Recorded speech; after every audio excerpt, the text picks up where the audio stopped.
The world blurred. One moment bustling city, next emerald meadows bathed in purple sunlight. I held my daughter close, fear battling wonder. She, barely a year old, giggled at the dancing lights. My son, 5, clung to my leg, whispering, "Papa, are we dreaming?" No, this was real. This was our new reality. A portal, shimmering like spilled watercolors, stood behind us, the gateway to a world I never knew existed.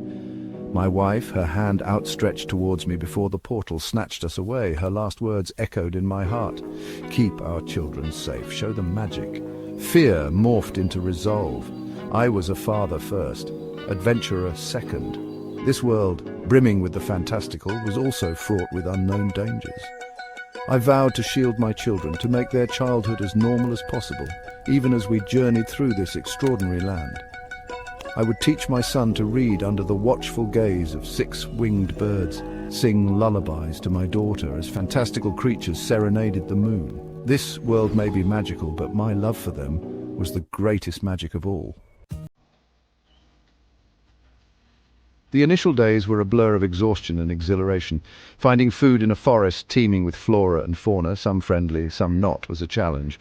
Diapers were replaced with moss, lullabies drowned out by the roar of unknown beasts, but slowly we adapted. My son Liam, a natural explorer, learned to distinguish edible plants from poisonous ones.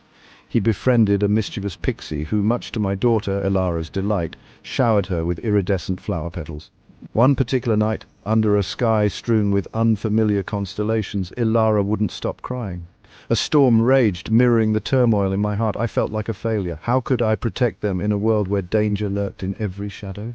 Liam, his young face etched with concern, placed his hand on mine. "Don't worry, Papa," he whispered. "Elara is just scared of the thunder, like me." He started humming a tune, a lullaby I used to sing. Elara, as if soothed by the familiar melody, quieted down, her tiny hand clutching his finger.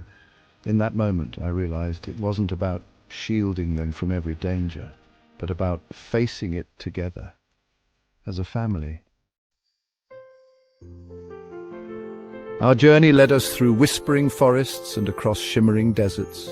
We encountered talking animals and grumpy trolls, mischievous fairies and wise old dragons. Liam, fearless and curious, befriended them all. Elara, with her infectious laughter, charmed even the grumpiest creatures. One day we stumbled upon a hidden village of artisans, their crafts imbued with magic. They welcomed us with open arms, sharing their food, stories and magic. Liam, fascinated by their craft, spent his days learning to carve wood into fantastical creatures that sprung to life. Elara, now a toddler, toddled around, her laughter echoing through the village square. It was idyllic, a stolen moment of peace in our chaotic journey, but danger, like a shadow, always followed. News arrived of a monstrous beast terrorizing nearby villages.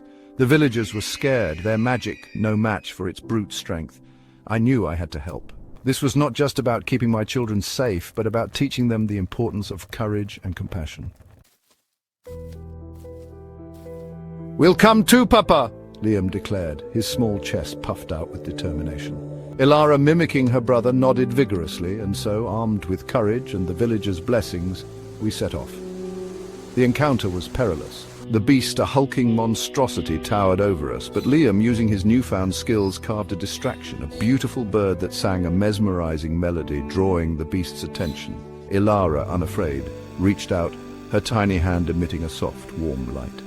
The beast, mesmerized by her innocence, calmed down, its rage subsiding. We later learned the beast was not inherently evil, just lost and scared. It had been separated from its family, a group of gentle giants. With the help of the villagers, we reunited them. As we watched them disappear into the sunset, their mournful cries turning into joyful bellows, I realized the greatest lesson this journey had taught me. Strength wasn't always about physical prowess. Sometimes it was about compassion, about understanding. And those lessons, I realized, gazing at my children, were best taught not through words, but through